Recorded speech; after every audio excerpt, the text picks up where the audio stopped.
Hello and welcome to the North Bank podcast. I'm your host Holly, and I'm laughing because those of you watching will see already that Steph is actually dancing on the screen.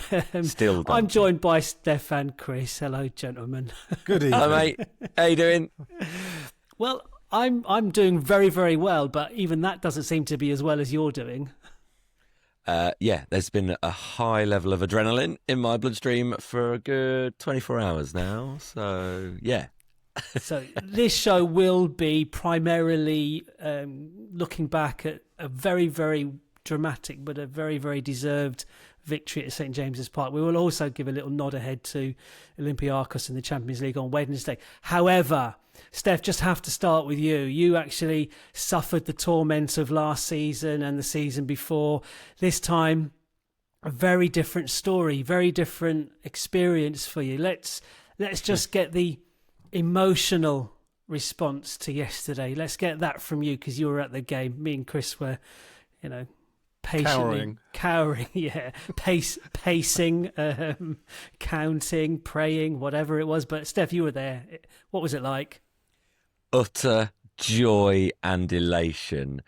Again, because of the story going into it, a bogey side that we didn't score against at all last season, that play and play in to try and attack our weaknesses, that we just don't seem to go. And then even in the game with setbacks and feeling like it's just not going to go our way for a whole host of reasons, to then show the fight and the character and the ability to just keep going and then win it at the end. I mean, there was a point where I was thinking, do you know, if we get a point, wow.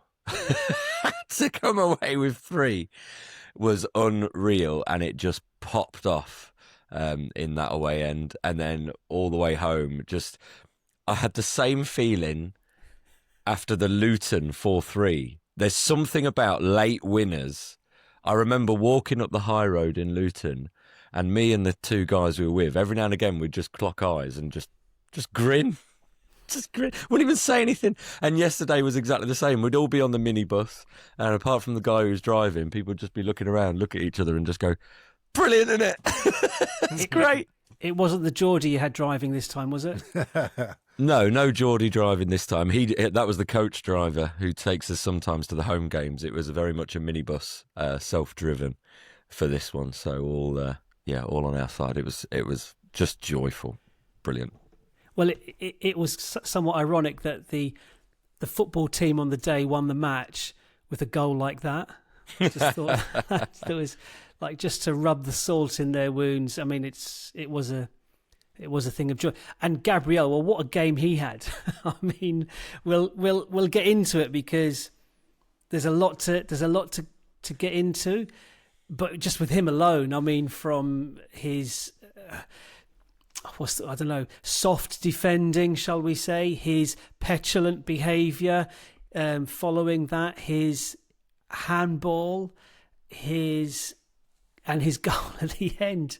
I mean, all action centre back performance, all action hero. He was brilliant. We'll get on to that anyway.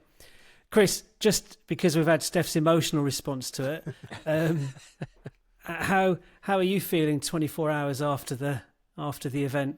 I hope you don't want a non-emotional response to that. No, there isn't. No, what could that possibly look like? No, I mean, just huge relief because it was an outpouring of, that late winner. It just felt like justice. That was my word I think I put to you guys, is just justice, because of all the narrative, because of the fact that we peppered them. I'm sure you're going to share the stats with us. We were just overwhelmingly the better football team. We played our football, which is what we'd wanted to see, rather than try and meet them in some kind of attritional, warfare as we've done in the last couple of seasons. We played our football. We met silk and steel. There you go. That's my thing. Bergkamp, silk and steel. That's what we were yesterday. We met their physicality, but we applied the silk.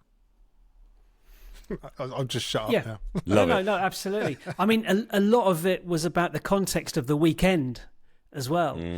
We genuinely felt, I think, going into this weekend, that we could be 8 points adrift at the end of the weekend. Yeah. And as our pod title, we deliberated over that. Newcastle preview, a must win. Would it be an exclamation mark or a question mark? For me, it was an exclamation mark. It was a must win until Liverpool lost, and then it became a must not lose. You know, to go to Newcastle and get a point and gain a point on Liverpool, okay, that's palatable. But to go to Newcastle and all of a sudden close off the weekend with a 2-point deficit, with the fixtures we've had, the bookies installed us as favourites before the Newcastle game as a consequence of what happened with Liverpool. And that was a dominant performance. It was everything, Chris, you said, it was everything we wanted, and it all came from Arteta's team selection. I mean, Palace showed the way against Liverpool, and we let the handbrake off. Now, there's still a couple of... Well, one big surprise was Mosquera starting at centre-back instead of Saliba. Arteta did say in his pre-match little interview that Saliba's still feeling the ankle knock he got in the... What game was that? The warm-up at Anfield? Yes, it was. Yeah, he's still feeling that knock. And Mosquera started, and we'll talk about obviously what led to their goal in a minute. But Trossard on the left... But for me, like, the most important inclusion was Eze in the middle, and he was superb.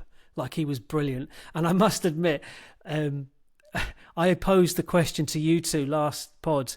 Do you think we'll ever see a game where it's either one of Zubimendi and Rice with both Odegaard and Eze in front?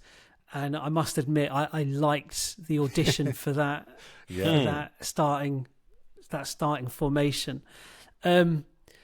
Stats.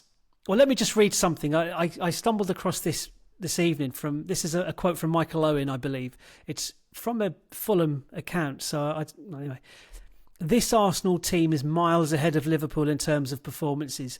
Every decision went against them today and they still won. They are becoming a mentality monster. And I look at the players we had out and the players who were benched. We absolutely... Like, Liverpool did not deserve to win at Newcastle when they did. But that would have been a travesty had Newcastle got anything out of that game. Okay, the timing of the goal, the winner in particular. I mean, it's the latest I think we've ever come from behind in the Premiership. So it's the 83rd minute to be still behind in the 83rd. Oh, of an away game. Mentality monster. I like it. The stats: we had 63% possession. Our XG was 2.05. Theirs was 0.49. Our XG from open play was 0.98. Theirs was 0.15. We had 20 shots to their 8, 7 on target to their 3. We had 43 touches in their box to 17. We had 12 corners to their 7. Like, by any metric, we absolutely... I think that was the lowest shot they've had in a home game in years, apart from a game where they were down to 10 men after 40 minutes. We absolutely dominated them. And Eddie Howe, after the match, he admitted as much. He said as much. There was no... I was hoping to hear him be really bitter, but he wasn't. He was quite reflective. It was annoying. It was nice to see still. But, I mean, we're totally dominant. So, Steph, you obviously with the away fans, what was the buzz like after the team was announced? I think everyone was quite glad to see Eze in that midfield. And again, it's never to denigrate Mikel Merino. On the way up in the minibus, I'd commented on someone else's post because someone put out, as a way to try and obviously show solidarity to Merino, you know, incoming is a Mikel Merino masterclass. And I just put a little asterisk off the bench because actually... He is Rice's deputy, or he will complement two different midfielders in there at that time. And look what they showed again today. He came off the bench and really contributed because we all said that we have such a strong defence with Rice and Zubimendi in front that extra attacker or attack-minded. Everyone says, oh, yeah, but Merino's attack-minded. Yeah, he can be. I'm not sure that's his go-to unless really under instruction and put up front.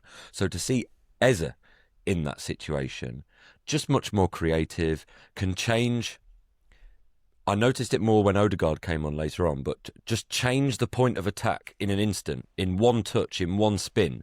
Merino doesn't do it with that sharpness. He's brilliant under pressure, and he's brilliant at keeping possession, those nice, neat little passes in that very Spanish sort of way. But scoring goals. And at scoring goals. He is a quality finisher. But yeah, we were all delighted. I mean, yeah, Trossard, okay, you see that on the side. But then at the same time, Martinelli has been finishing very well from the bench as well. So you can sort of understand why he might be held back. We were all buzzing. And we were looking, everyone was saying, don't get sucked into the scrap that Newcastle want it to be. Go and take our game to them. And we should, because you never know, should do all right. I do just want to say as well, like, again, none of this is to denigrate Newcastle and their approach. What they do is very good. You know, they have a style, they are solid, they keep it together, they are very aggressive, they cross the line at times. They're allowed to. They're allowed to. For some reason, they're allowed to. I get that, absolutely, and I've moaned about that plenty in the past. But it's also the point of, Now counter that silken steel that Chris is talking about. Eddie Howe is now one of several managers already this season who have basically in the post-match interviews have really praised Arsenal and said, actually, what are you going to do? The Bilbao manager said we would win La Liga for however long in a row. We had Slot say that actually, we really needed Szoboszlai's free kick because otherwise that game was going to be what it was going to be. Pep said, I didn't want to play that way. Arsenal made us play that way. It's going under the radar, and maybe I'm still sort of coming to terms with just appreciating what we're producing this season. Because the Liverpool games and the City games felt like opportunities slightly missed. That's maybe coloured everything else. But like you said, we've already put 5 past leads, and it took us a while to do that in previous seasons. Took care of Forest, fairly straightforwardly in those games as well. And it's just those couple of games we've probably approached with the slightly wrong mindset. Yesterday, one of the best things about it was that we approached it with a different mindset. We're going to take the game to you. And it united everyone. We were buzzing off that. It was brilliant. Remember I said, I think this is... the team selection was almost going to be as important as the game itself, because as redacted to say, it informed the game. Yes, but it did, and that's how we felt. I wonder, within the changing room as well. You obviously see Eze in training, and you know how good he is, and so on. But the players would have wanted. Okay, maybe Merino might not have wanted Eze to start because it would have been him in his place or something like that. Perhaps, I don't know. But what's really good is that the players that come in, we were without Havertz and Madueke yesterday. Jesus, obviously, long term. And yeah, I mean, the quality of attacking players that we've got, the rest of the team, they will really want them players on the pitch, because they know what they're capable of. I think we will touch on individual players, but Gyokeres, with Eze there, I've noticed Gyokeres keeps. I thought that was our best performance of the season, like as a team. Not just because we won it, but the way we'd played in the first 30 minutes. Then we got caught a little bit, and we had a little bit of time to kind of compose ourselves again and go again. But I just think that was. Not only the most impressive performance, but Gyokeres up front, I thought that was his best performance. I thought he kept Newcastle a lot deeper, which created a lot more space for Eze and our attacking players, Trossard as well. And I mean, he was statistically, Gyokeres wasn't fouled once yesterday. Yeah. I mean, that is, statistically, Gyokeres was not fouled once yesterday. Okay. I mean, there's one, Lascelles trying to take his face off in one thing. Yeah. But he was kicked and pulled and tugged and barged and kneed and I don't know what you call that movement. Mauling. Mauls, yes, mauled, absolutely. And I think he did really, really well. I would have liked him to have pulled the trigger in the box once or twice when he had an opportunity to do so. But that was more than his goals against Leeds and Forest, which is kind of what we've bought him for as well, to be the flat track bully in those games as well. But rather than, I think that performance yesterday was more encouraging, because that was a big performance away at a big team, a difficult ground, and he really battled for the team. How did his performance look to you in the ground, Steph? Actually, again, from the away end, of all the players on the pitch, maybe Trossard aside, Gyokeres was one of the ones that caused the most groans. And it was quite surprising to me later on then, reading bits online and people really praising his performance. And that's not to say everyone in the away end loving his hard work, clearly working for the team. And so we could see the fact that he was tussling with defenders. He wasn't shying away from the battle that he needed to sort of make. What was frustrating were things hopefully that will improve in time, that sometimes the first touch was a little bit heavy, that sometimes the run onto the pass was a little bit leggy. And so, interestingly, from the away end, I don't know, just one of the slightly more frustrating performances, as you say, though, contextually, in a really tough environment. But I think maybe from the TV perspective, with the view of how the game was panning out, you know, we get it long ways to a certain point, but you know, it is very different viewing it in that way. Maybe that side of the game that we couldn't see was the thing that a lot of people were sort of praising. It's funny because I thought his touch was a lot better than previously. Okay. I just think that, I don't know, Chris, what did you think? I thought the one thing that let him down is that he thought he had a bit in the Portuguese league. He gets more time in the box. Yeah, he doesn't get as much time here. And for me, I think he's learning that. That's the biggest lesson he's got to learn. He's got to adapt. I can't get that word. Is it adopt or adapt? Adapt to that. Maybe he'll do both. He'll adopt a puppy or something. Chris, what did you make of his performance then? Yeah, I kind of agree with you in that what I saw I thought was better than we'd seen before. I didn't think he looked as isolated. I thought he dropped deep when he needed to, dropped deep. There was one moment, I think, which ties in with what you're saying about he thinks he's got more time maybe. He tried to sort of chop inside and just got easily dispossessed. And I think it's stuff like that, maybe, Steph, that you'll see from a distance and go, oh, he's lost it again. Exactly. Yeah. But that's just, I think, you know, he's still oiling the wheels. He just needs more time. And the instinct is there. The relationships are still building. I think he's fine. You know, for what we need, he's a spearhead striker. I don't expect him to be, you know, pulling anything fancy. We just need him to get the timing right and get onto the end of Eze's lovely through balls. And I think we signed him to turn those draws last year into the mid team into wins, and Havertz will start the big games. I think that probably might have been the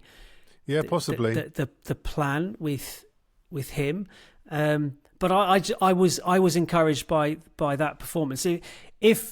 If we go through the key moments in the game, I mean, these are the key moments I've written down, okay? And we can go, I'll read them out and then we can go back. Eze with his early shot, Trossard post, penalty award, Newcastle goal, half-time change, Saliba for Mosquera. Second half changes, couple of second half chances, Timber header, and I'm missing one. That was a brilliant This is before save Odegaard came on. And then Odegaard comes on in the 82nd minute for Zubimendi. And 90 seconds later, we've equalised. And we know what happens then. Have I missed any out? The Rice recovery tackle. Oh, yeah. I mean, that was... I want to shout out that. Oh, Murphy, He did a couple of those tearing back down towards his own goal. Like, he always looks knackered, but he's clearly got ridiculous levels of fitness because he was on his own in that engine. What an engine! Yeah, great delivery from Merino. Do we go near the penalty now, or okay? Let's go to the penalty now. This is weird for me because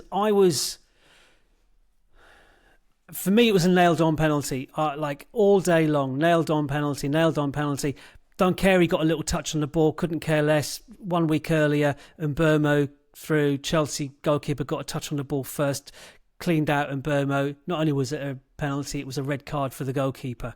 Saliba with his header onto the other, when he headed, he touched the ball first, but he still headed the defender. Ball was at Bournemouth, conceded a penalty. Brighton conceded a penalty there. So that's a load of nonsense. The fact that I haven't heard it, but apparently the VAR exchange has gone out, and whoever the VAR was, he's trying to convince Gillett that Gillett's got it wrong. He's trying to guide him that way. That's what I've been told. And it took over 3 minutes. So, not re-refereeing the game. It's like, if it was a clear and obvious mistake, then it wouldn't have taken 3+ minutes to sort out. And it's clearly not. Now, the only argument I've heard that made me stop and pause for thought was Joe Hart on Match of the Day. He said the difference between the Mbeumo one and this one was that after Pope touched the ball, he planted his foot. So his foot was stationary at the point of contact. He wasn't in a forward movement. Whereas Sanchez against Mbeumo was kicking forward. And that's the difference. So he was saying that actually it wasn't a penalty because Pope got the contact on the ball first, and the contact in anything, if anything, the contact was initiated by Gyokeres in the sense that he was the one moving forward momentum. So look, whether it's for my own mental health, I'm choosing to accept that actually was the right decision in the end, even though the referee's decision should have stood. It shouldn't have been changed by the VAR and so on. So it should have been a penalty. And the mad thing is that the ball fell to Saka, who would have had pretty much an empty net had the referee not blown for the penalty. But anyway, for me, that falls down a bit when you consider how many times have we seen a defender caught square and putting their leg out in the same way, planting it, if you like. They might not have had quite the angle that Pope had, where they've just gone leg out, dosh, and the player goes over it. I don't know. I think that was a good argument about that Joe Hart made, that Pope had his foot, his leg wasn't took him moving. Out though. He still made contact. But he made contact with the ball.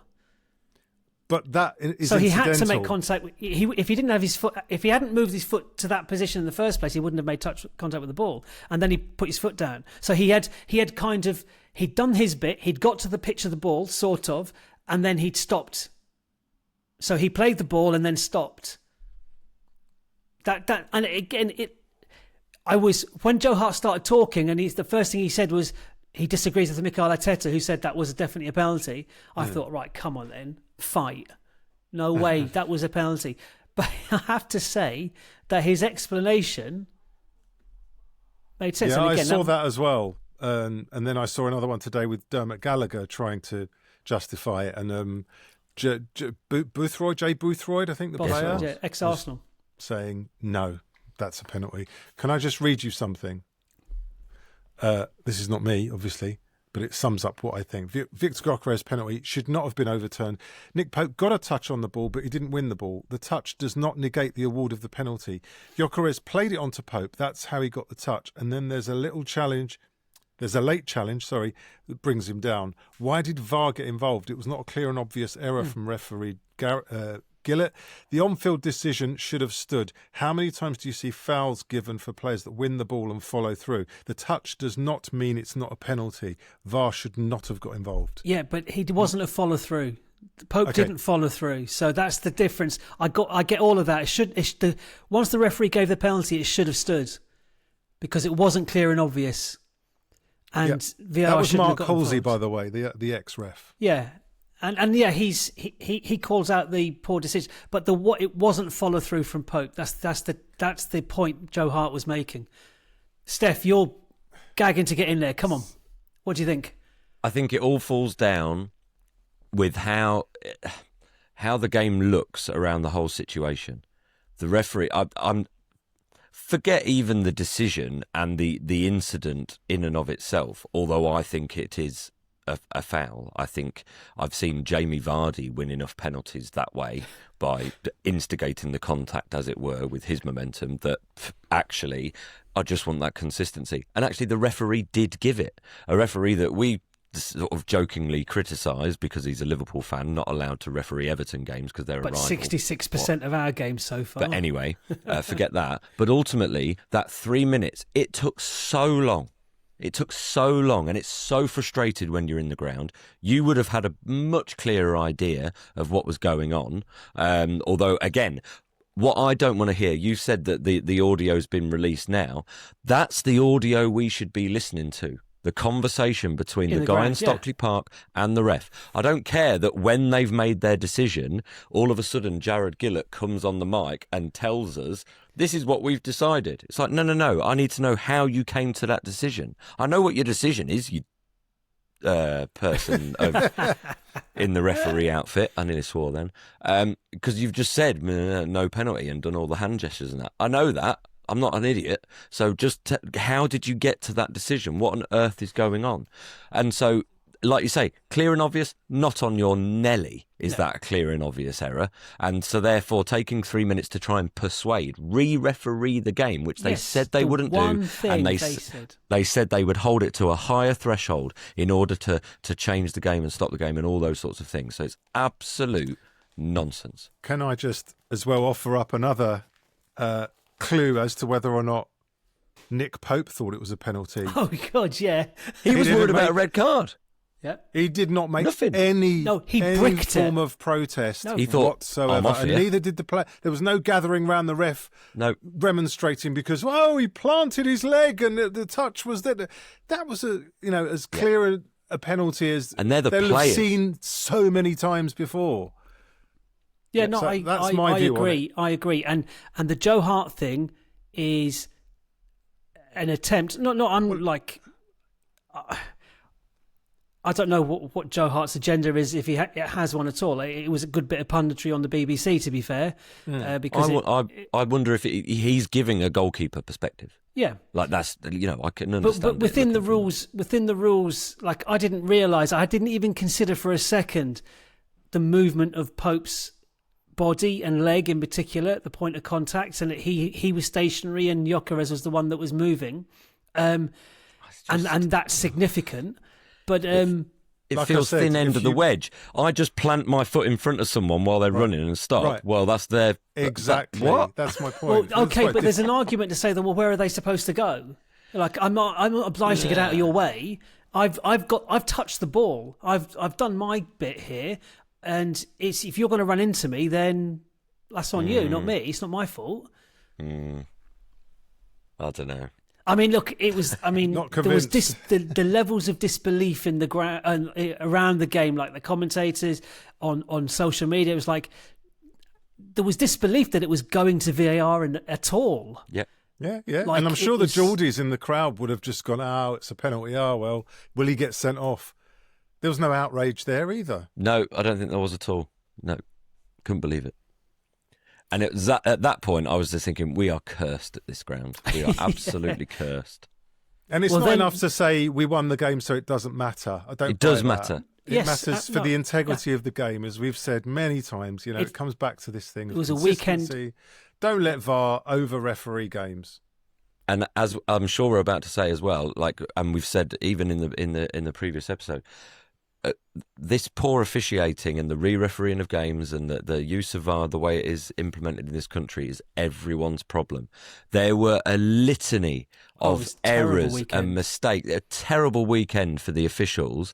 And like you say, it's probably going to be overshadowed because of the way some of the games ended, and people are talking about the narrative of the games and the fact that they ended late. It shouldn't overshadow that this was an appalling weekend for referees. And I'm going to reference one later in our game. The more I see see, and you said this, Holly, in our WhatsApp group, the more I see that still of the Gabriel handball, the more I think, I don't know how we've got away with that one. His arm is in such an unnatural position, and clearly blocked a cross that was going to cause some kind of Do you know why it was given as a penalty? Because it grazed up. Yeah, because they couldn't conclusively. Because it hit his leg. It's not his body. It was his shin. He got to the pitch of the ball first before the Newcastle. Was it Elanga? It was Elanga. And but do you know what? If it did hit his shin, it kind of grazed it gently. I mean, I'm not sure it did much to the direction of the ball. Yeah. And I cannot. I mean, his arm was straight up, not in a natural position at all. I mean, natural insofar as it was attached to his body, but no. I'm like, I don't know. I mean, on that one, if you're flying in like that, where are you supposed to put your hands? Oh no, not up there. Not up there. No. It's one of those things. I can't tell you where his arm should be, but I know unnatural position when I see it, and that was it. This is where there's sort of the pedantry of like the letter of the law again, that awful phrase, and comes in, because Bruno Guimaraes, hit his hand. So where do we draw the lines? Where does the referee's own initiative come in to say, do you know what? He didn't mean that. But that's that, and so therefore I will always relinquish the decision to the referee on the field. Why not? He's in charge. Exactly, but that's been taken away by. Well, he didn't give the. What I'd be curious about is if he had awarded the penalty, would they have for the handball? I don't think What would so. VAR have done? No. Well, they would have overturned it because they overturned the first one, our one, in the first half. So if they, this is, I would have no faith that they would do that, but because you can sense that the ball does graze his leg, and if it hits any part of his body before his hand, it's not handball. The Bruno one, I think I would be really pissed off if that was given against us. Yeah. If he had his hands like kind of in. I did, when I saw that again, I thought no.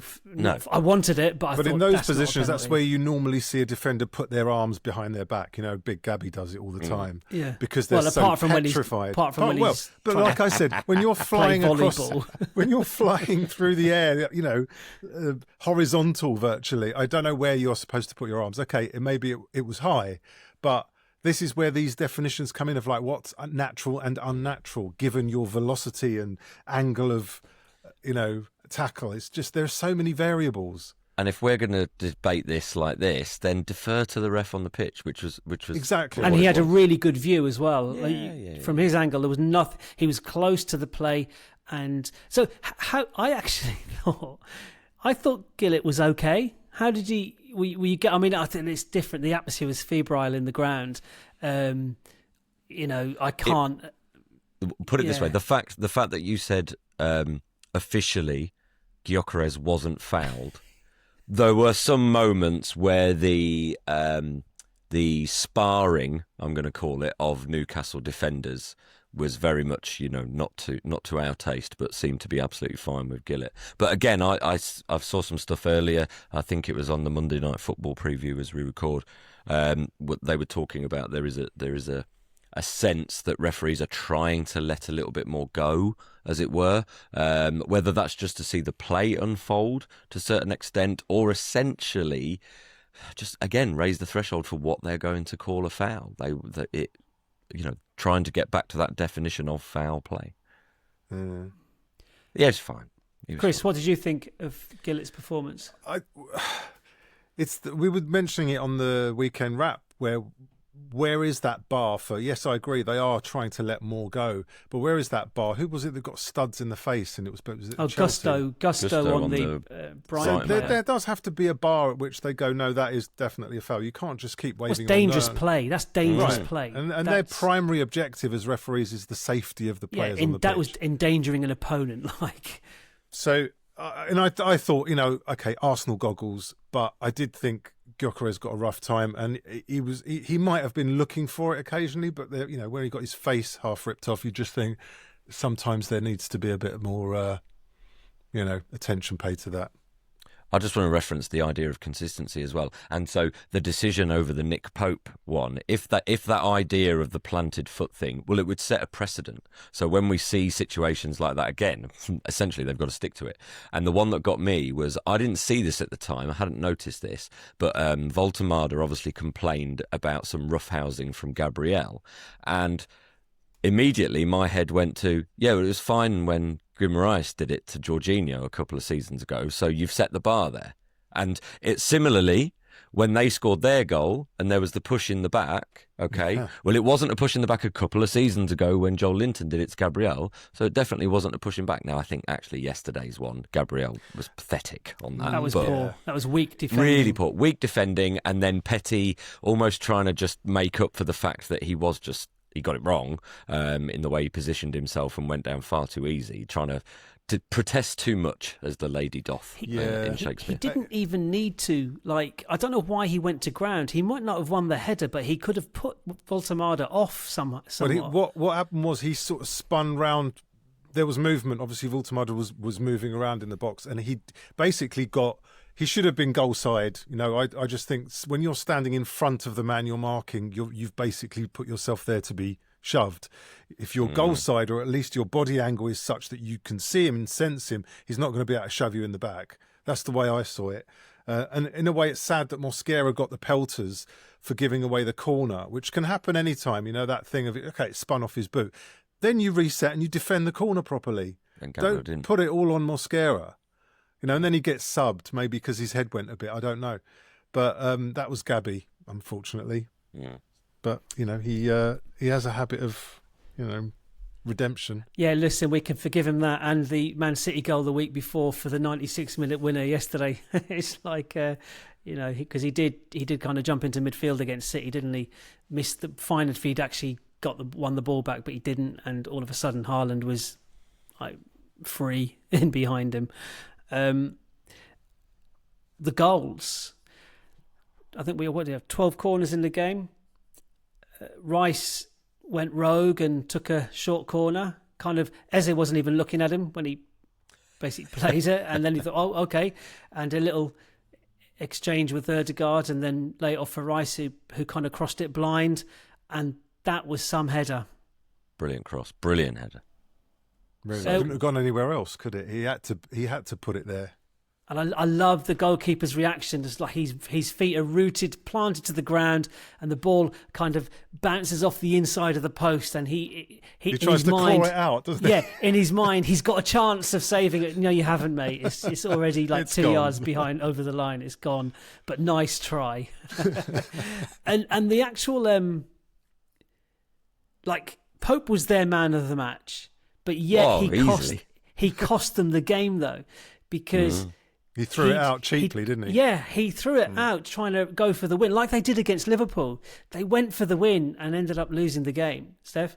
Well, I listened to the Totally Football podcast this morning, and Daniel Taylor of The Athletic was in there, and he was saying what was so pleasing about Arsenal's approach to the game goes back to the selection at the start with Eze, and a sense that it's not even about handbrake off. It's just about entering that little bit of chaos. Teams have become so well coached now that it's been such a pattern that Arsenal have gone into that horseshoe of death because of this low risk, approach to the game. And what was so pleasing was that with Eze on the pitch, and then some of the changes that came later, that Nick Pope throw out is because we've kind of left Elanga on his own, but because we've got players who are looking to press, it's okay, because what you're really doing is you're forcing Nick Pope, who's not known for his distribution, brilliant saves that he made. The one from Eze in the first half and the header from Timber. Oof. Amazing saves. Amazing. Could have been match winning and deciding saves were it not for our goals. So, all power to him. But distribution quickly and under pressure is not really his thing, but you've got to have that extra attack-minded player on to leave Elanga so that Pope thinks he can get it, miscues it, goes straight to Timber, I think it was, and then all of a sudden we can reset and put the pressure on, win that corner that then leads to the final goal. So there is a kind of, you have to embrace the chaos. We have to accept that Rice, who's got the best engine, can cover it's okay. But we can load the box. We can force Newcastle back. They have to get an attack so right to get a goal that if they did, you'd have to hold your hands up and go, well, fair enough, well done. But what was so refreshing as well is that we were set up in a shape that was kind of horseshoe of deathy, but it had penetration. It wasn't just going round and round. When Eze got it, as you said earlier, Steph, where he could change direction on a sixpence and then thread it through. There was a lovely ball through the lines from Odegaard, wasn't it, to MLS, which was just breathtaking. That led to the goal. That led to the corner for the goal. A corner, yeah. But passes like that, little Zubimendi's little scoop over the top for Timber's header, just threading it through, and they were 5 at the back, 4 in front, one, like you said, one outlet. And if we can do it with those creative players in the horseshoe, if you like, it sort of, vindicates your thing, Holly, of wanting to see more creativity in the starting lineup. I don't know if we'll ever see it like that, but it was so nice to see. I mean, I'd go again. Against West Ham on Saturday. You'd start with that. I'd start with that. Why? Absolutely. Like, of course, why wouldn't you? Or something of that ilk. We've got the personnel to do a similar approach, but in a different way. I thought Odegaard was excellent when he came on. I really do. I thought he was amazing. That's Again, a he looked sharp. for you, isn't it? That pass was to just... MLS. It was not on. I mean, we're right above it. We've got a bird's eye view, basically, of it. And I just don't... the best players find passes that mere mortals like us don't see. Do you remember last year in Europe? He did it. He did it in Europe, and I can't remember who against, but it was a tight game, and he did it for Trossard, I think it was, where he looked up, he saw that Trossard was about to make the run, and he did a little stutter before he passed it, and it was that You're thinking of a Calafiori goal against PSV, where he played it inside like 2 players in that sort of... I honestly can't remember. I thought it was Trossard, but the point is, he has the vision to anticipate the run and the velocity of the run and everything. It's like the maths are doing, the Brilliant Mind film with Russell Crowe, where he's got all the algebra going on in his mind. Bergkamp talked about this as well, about I can see it, I can feel it, I know the weight of pass to put on it. And it's something that's just, you're born with, I guess. And Odegaard's got it. It was quite late when he came on, so I'm not sure how fit he was, because the bench was interesting. No Ethan Nwaneri, who did travel with the squad but wasn't named on the bench, and Dowman got the nod ahead of him. So that's a bit of a curious one, I think. And because of the game state, it was becoming more relevant because I'd still want Ethan Nwaneri on ahead of Max Dowman if we're chasing a goal right now. I'd bring the player on who's actually proven it to a far more degree than Max Dowman has the opportunity to. He's like, he's actually officially an adult, Ethan Nwaneri. So, but yeah, okay. Let's. Other things will come up as we go through these. Let's talk about who was your in the ground, Steph. Who was your man of the match? I'd be curious about that. I think Sky. Who did I say? Sky announced as man of the match. Eze before, right? Okay, Sky did Eze. So, who was your man of the match in the ground, Steph? Declan Rice. Brilliant in both boxes. So, a goal-saving tackle against Jacob Murphy, and a wonderful delivery for the Merino goal. Thought he was excellent. Chris, who was your man of the match? Eze. Again, he's done an awful lot to demand that role. I mean, he didn't start on the left. Trossard started on the left. Would Eze be as impactful on the left? How Calafiori picked up his 3rd yellow card of the season, and he was hooked after I can't read it. 70 minutes. What do you make of his performance? Well, this will kind of cover the which player could have done more question that you're going to ask. Okay. So, no, I'll tell you, I mean, there's no harm in doing it out of order, I guess. But yeah, for me, he was the only slight... I just felt that my issue with him has always been without the ball. And as a fullback, he just gets caught too square for me. And that's what happened. That's how he got booked. That's how he's always That's right. Every single booking has been as a... So that's my only concern with him, because as you know, going forward, cavalier cheekbones, the works. But unfortunately, that's his Achilles heel, and he needs to work on that. Do you think Miles Lewis-Skelly is a better option? Simply because physically he seems to just have that lower centre of gravity and ability to turn quicker. That's and it may be just in the way that Calafiori sets himself, that he gets caught so flat-footed. Well, we've also got another option in Gapia who's injured. Yeah. Quite interesting to see that. Okay, so my man of the match was Rice as well. I wrote down, he was the all-action one. Okay, Steph, what's your positive takeaway from the game? That it was a game for all Arsenal seasons. We had the positive approach, particularly with the team selection, and in the first half where I thought we were excellent. We sort of kept looking at each other. We're actually playing quite well here and creating chances, and bar a Nick Pope save or two in the first half, could and probably should have been ahead, and Trossard hit the post. Then we saw the resilience of Arsenal. There were setbacks. There was the reversal of the decision. It became a bit of a dogfight. We had Mosquera's mistake and conceding the goal, and yet what I was really pleased with then, we finished the game with, sheer determination and will in order to try and make it happen, sprinkled with a little bit of quality here and there. So it showed the best of us in lots of different ways. There were mistakes, but ultimately we recovered from them.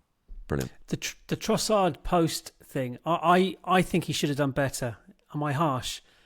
I think he kind of scuffed it, came across it. If you can hit the post, you can probably hit the target. But go the other side. Go the other side. Sure.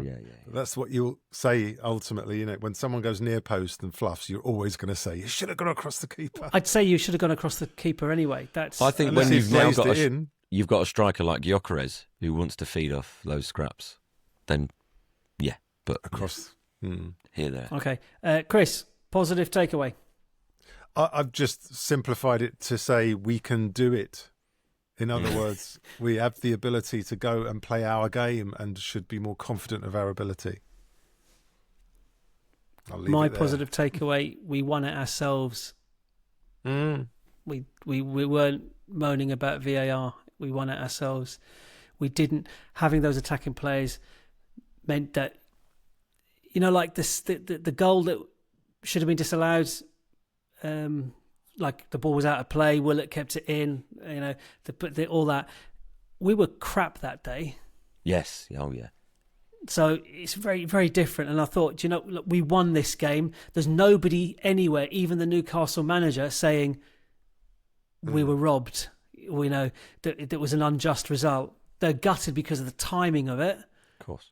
But we won it our way. Okay. Just on, because Chris, you said we can do it. I worried we'd lost the ability to make comebacks like that, and I sort of said I think Luton might have been the last one, so I'm quite pleased with that. Go on. First time since the 4th of March 2023 against Bournemouth when we've won whilst trailing at half time. There you go. Yeah, I'd worried that had eluded us. So, absolutely. Isn't that what champions do? Well, do you know what?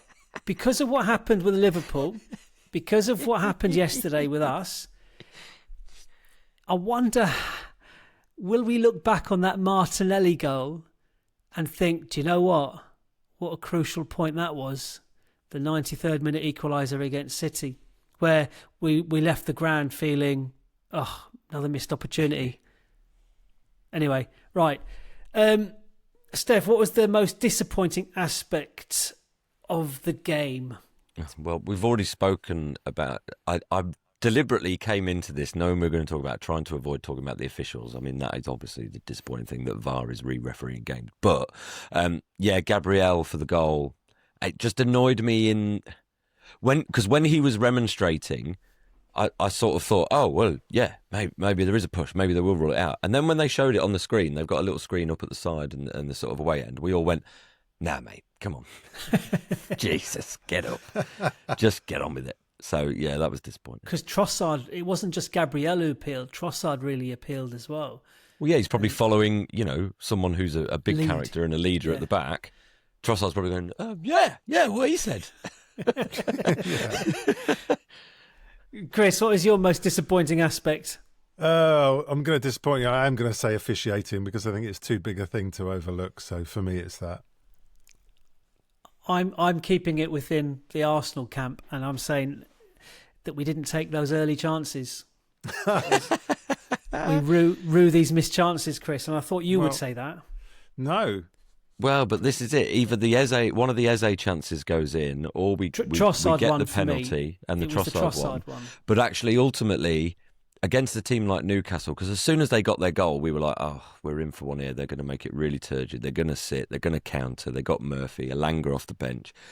This could be a bloody car wreck, and it wasn't. But like you say, we get the early goal. Suddenly it's a slightly different game, and you'll never know, but that would hopefully play into our strength more. I mean, there were several occasions in the last, say, 10 minutes of the game where we were literally playing with 7 up front. It was it was like, it really was. We are going to win this game. And Gary Neville made some strange noises again, but I think these noises were of disappointment. Yeah. Which, it sounds quite similar to his orgasmic sounds as well that he makes on other things, not personal experience. Shout out to my mate John Watsy on Twitter, who pointed out that it sounded like a bad cover version of Hounds of Love by the Futureheads. Oh, oh, oh, oh, oh, oh.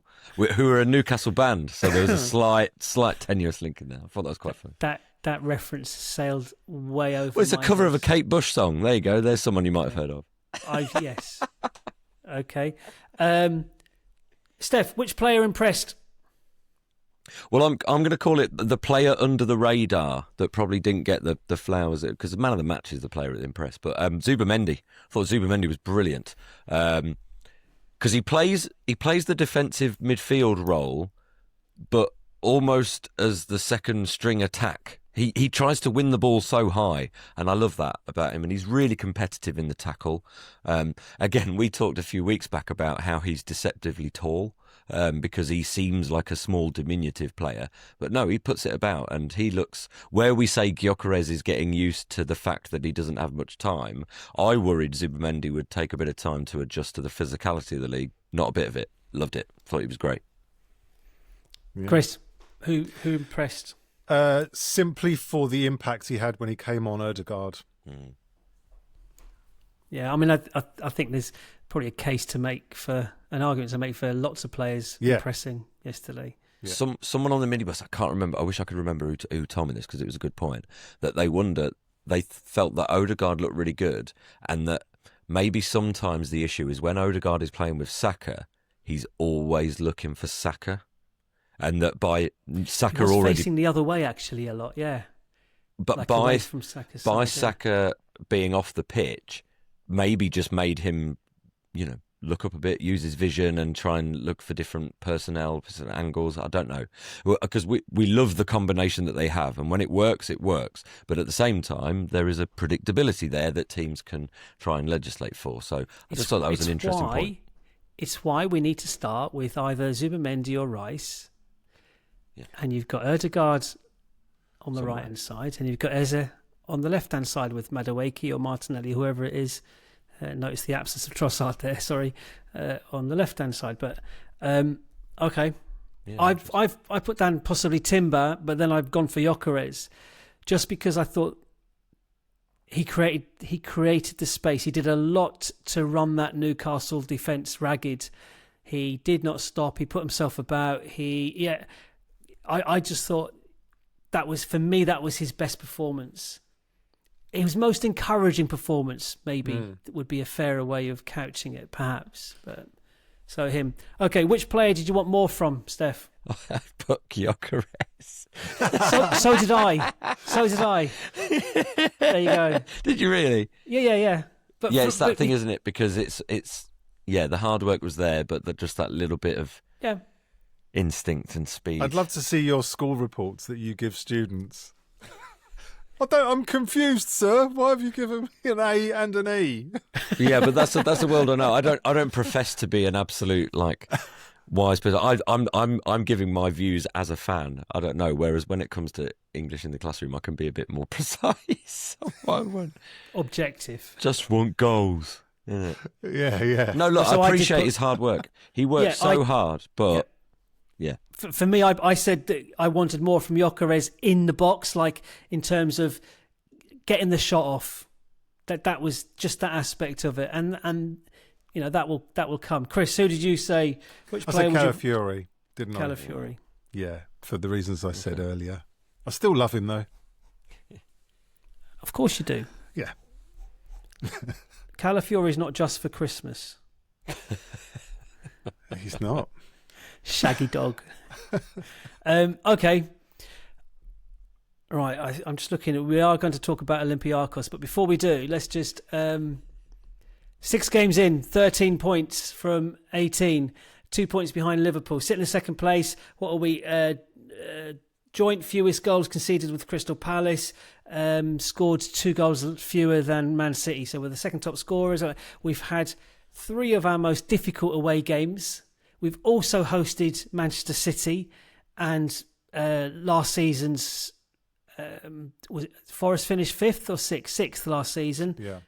And obviously the Leeds game was the gentle one of the 6 fixtures. How Chris? How are you feeling?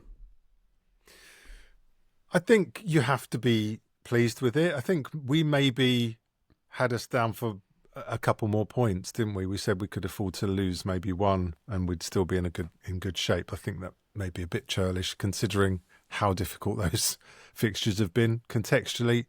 Yeah, I'm happy generally. Steph? Yeah, good. I'm not going to say really good, but it's good.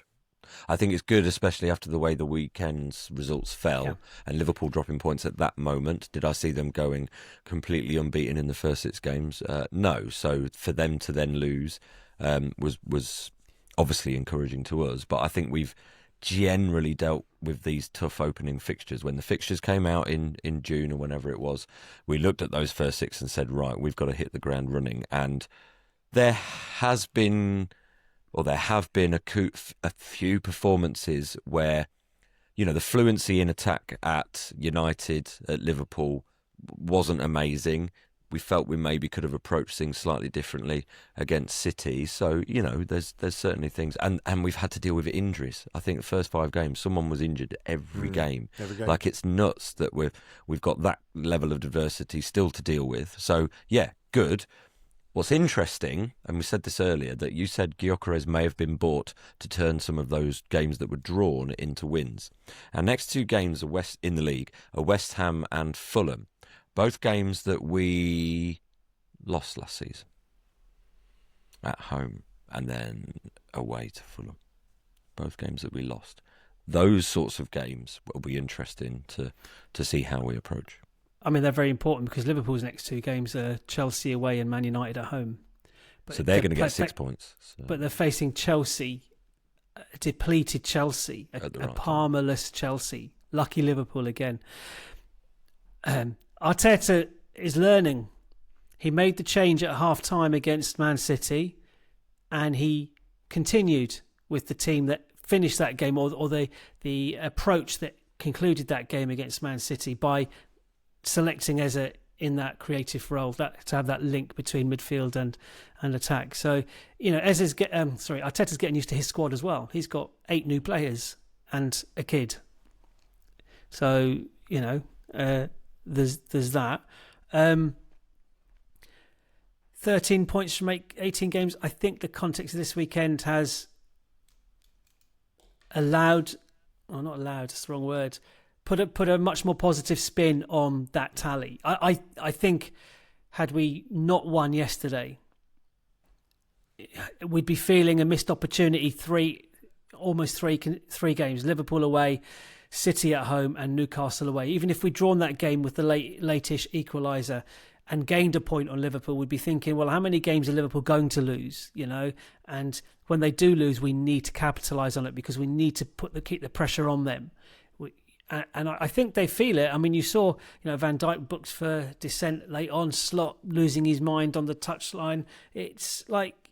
Wait, I thought it was only our manager that got angry on the touchline. Oh, right, okay. The only adversity he's experienced was the Everton game last season when he lost the plot completely. He called the officials cheats in that game. There you go. Yeah. At the weekend as well. So, yeah, I mean, look, the next winning away at Newcastle... absolutely redundant if we don't put West Ham to the sword on Saturday and Fulham. That game's the following Saturday, but it's a 5:30 kickoff. Are you going to that one, Steph? Oh yeah. No boat trip. Missed the boat on that one. Red Action are doing a boat trip up and down the Thames, so I will watch from a riverside pub, no doubt. Okay, so we'll put the Premier League to bed for the time being. Olympiacos come to town on Wednesday, 8 o'clock kickoff. They drew 0-0 at home to who, Chris? In the first no idea. Yes, you do. Sorry, I thought you meant in the league. No. Despite Steph's pronunciation is far better than mine. He says it with such gusto. Despite Despite the opposition being down to 10 men from the 25th minute, they are top of the Greek Super League. They've played 5, won 4, drawn 1. They've got a goal difference of +10. They did beat Levadiakos. Okay. 3-2 at the weekend with a 96th minute winner. Ooh, who does that? Who does that indeed? So they come to town. So, Chris. Yeah. Have you got your Arsenal team sorted? Yes, I have. Go for it. So we're going Raya. We're going to bring White back in at right back. Saliba, Gabriel, MLS. Zubi and Rice with Odegaard. So we're going to get the Odegaard White Saka combo back in town with Gyokeres and Martinelli will start. That's what I think I'll go with. Steph? I can't. I wasn't listening to your team, Chris, because I just realised my phone corrected Martinelli to Martinello, which I quite like as a name. But there we go. So I was just changing that. And I did change one as well. I wondered about Saka because when he was taken off, everyone was looking around going, "What?" But clearly, that was a kind of pre-planned thing. Well, it's fitness, like, that was you get to this. sensible. So sensible, yes, but I don't know. There was the game state was still there to be chased. But anyway, so Raya in goal, White, Saliba, Gabriel, Lewis Skelly, Odegaard, Zubamendi, Merino, Saka, Gyokeres, Martinelli. Yeah. Okay, so hang on. Who's your midfield three? Odegaard, Zubamendi, Merino. So Rice doesn't start. Rice ran a lot. Yeah, and he'll want to play against West Ham on Saturday. West Ham. I think you've got to lean into the squad a bit. Yeah, but that will happen either way, won't it? Because with these starters, you can anticipate them doing 60 minutes. So Rice might well only play 60 minutes and come off for that reason. Or Merino plays 60 minutes and he plays whatever. 30. This is the luxury we have, Well, so, Saliba not starting against Newcastle. Like, don't risk him if he's not 100%. Don't risk him. But obviously, game state dictated. And home to Olympiacos. No disrespect to them. I think this should be a more straightforward home tie that you would anticipate in the Champions League. And so, if you're going to give Rice a breather, you're not going to give him a breather against West Ham or Fulham away, then Olympiacos home is the obvious fixture to give him a bit of a rest for, keep him on the bench. I've gone exactly same team as you, Chris. Cool, okay. White, Lewis Skelly, and then Martinelli. You did say Martinelli on the left, didn't you? I did. Yeah. You're going to copy my score as well. I should have stuck to my bloody score against Newcastle, shouldn't I? I wrote down 2-1 because you said 2-1 first. I changed it to 2-0. Do I get a prize if I guess 3 in a row now? Because I guessed Man City right as well. We'll chip in, buy you a new gnome or something. Oh, thanks. 2-0. In case you were wondering. You're saying 2-0? Yeah, Olympiacos, okay. Yeah. I was just going to ask about the one thing might be Mosquera. Pulling him off at half-time having made a mistake. His only mistake. Yeah, exactly. And like you say, Chris, one of those things happens, but you lose a corner. They should have reset and dealt with the corner better. But I did wonder where he'd bring him in, and then I thought, well, where do you bring him in? Because Saliba's going to want some minutes. White has been sitting on the bench, and Timber could be rotated out. Gabriel would be the one that maybe falls out, but then Mosquera, I don't know if he plays sort of left-sided, so I left him out in the end. But yeah, there we go. I've gone 2-0 as well. 2-0. Holly? I've gone 4-0. 4? Okay. Fine. Yeah. We've scored 3 and 5 in our previous 2 home games against lesser opposition, not Man City. I think this has got one of those where, and I hope I'm right, where we blitz them, score 2 goals relatively early, and then just play Knock like a training match for the rest and make loads of changes. That's what I want ahead of West Ham. I think I'm done. Yeah. I think I've got everything on me. Everything on me notepads is You haven't discussed. got like a Greek-based quiz. I should have done that, shouldn't I I? haven't. All the And do you know Greek what? players who have played for Arsenal. What are the ingredients of moussaka? Wasn't he centre back for? Yay! For West Ham, there was a fullback, wasn't there, Musaka? Steph, what did I forget to do at the start? You forgot to tell everyone, as I then forgot to remind you, that people can follow the podcast and subscribe on YouTube at North Bank Pod, and that is the same handle on all our social medias, apart from the BlueSky one where you have to add .bsky.social or something like that. But yeah, at North Bank Pod. Anyway, do what he said. Do what he said. Tell your friends and family about us as well. All right, listen, I'm still giddy, and I expect to maintain this giddiness until about 8 o'clock on Wednesday, when I'll start focusing on another game of football for the arse. Anyway, cheers to the chat, gents. Thanks for listening, thanks for watching. Enjoy the week wherever you are. See you next time. Bye. Cheers. See ya. The North Bank, an Arsenal podcast. Subscribe, rate and review on your app, and find us on your socials at North Bank Pod. Email hello@thenorthbankafc.com and check out our website, thenorthbankafc.com. Produced by the Podcast Company.